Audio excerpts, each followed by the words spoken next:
بسم اللہ الرحمن الرحیم۔ السلام علیکم ناظرین۔ دبئی میں 5 ارب ڈالر کی لاگت سے چاند کی شکل کے ایک بہت عالیشان سیرگاہ کی تعمیر کا منصوبہ تیار ہو چکا ہے۔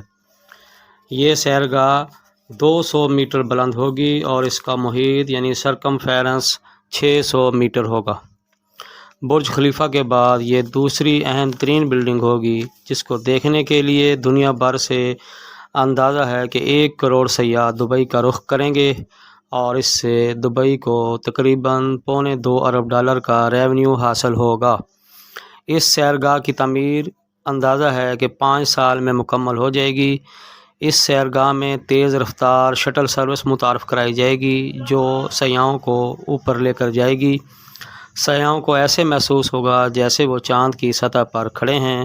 اس چاند نما عمارت میں 10,000 لوگوں کے بیٹھنے کی گنجائش ہوگی اور 5 اسٹار ہوٹلز والی تمام سہولیات میسر ہوں گی۔ ویڈیو پسند آنے کی صورت میں چینل کو سبسکرائب کیجیے۔ شکریہ۔